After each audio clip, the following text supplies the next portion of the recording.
हैं एफआईज पिछले कुछ सत्रों से, कहाँ खरीदारी कर रहे हैं वो? जी, काफी महीने से तो रूठे पड़े थे, लेकिन अब वापस से लौटते हुए बाजार में दिखाई दिए हैं। अगर टोटल इनफ्लो की बात करी जाए फरवरी महीने में 15 तारीख तक, तो करीब करीब 30,000 करोड़ का इनफ्लो देखने को मिला है। आउटफ्लो की बात करी जाए तो करीबन 14,000 करोड़ का जो आउटफ्लो है वो देखा गया है। डेटा काफी इंटरेस्टिंग होने वाला है। बाजार इस टाइम पे हमें लोअर साइड में देखने को मिल रहा है, इसलिए थोड़ा अच्छी खबर के साथ शुरुआत कर लेते हैं। कैपिटल मार्केट में एक शार्प रीबाउंड हमें देखने को मिला है। जहां पे पहले बिकवाली का ट्रेंड देखा गया था, वहां पे काफी एग्रेसिवली खरीदारी की गई है। यही नहीं बल्कि फाइनेंशियल सर्विसेज में एक अच्छा खासा कमबैक हमें एफआईज की तरफ से आता हुआ दिखाई दिया है और एक काफी ब्रॉड बेस्ड हमें इनफ्लो देखने को मिला है साइक्लिकल सेक्टर्स में, जैसे कि oil and gas, power and construction.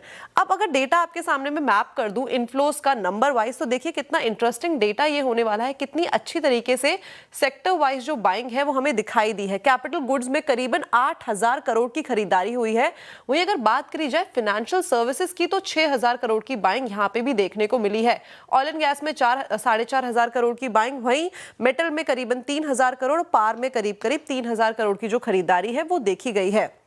इसके अलावा कंस्ट्रक्शन में एक शार्प रिबाउंड आया है, जहां पे एक नेगेटिव ट्रेजेक्ट्री देखने को मिली थी हमें जनवरी के सेकेंड हाफ में, वहां पे पॉजिटिव होते हुए दिखाई दिए हैं सर्विसेज, कंज्यूमर सर्विसेज, रियलिटी और केमिकल्स। तो यहां पे सेक्टर में बाइंग हुई है। लेकिन मैंने आपको एक डेटा बताया था कि जो आउटफ्लो है वो है करीबन 13-13,500 करोड़ का।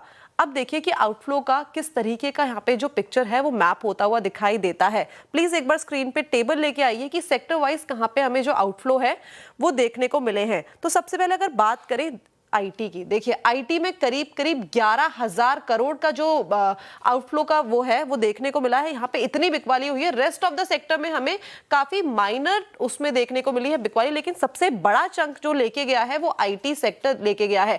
और यही जो पिक्चर है हमें चार्ट्स पे भी ड्रॉ होती हुई दिखाई दी है, बिकॉज जो एफआई का रुझान है इस टाइम पे आईटी सेक्टर में वो पॉजिटिव बनता हुआ दिखाई नहीं दिया है। लेकिन अच्छी बात यह है कि इसके अलावा जो बाकी के सेक्टर्स है वहां पे सेंटिमेंट्स थोड़े से पॉजिटिव हुए हैं।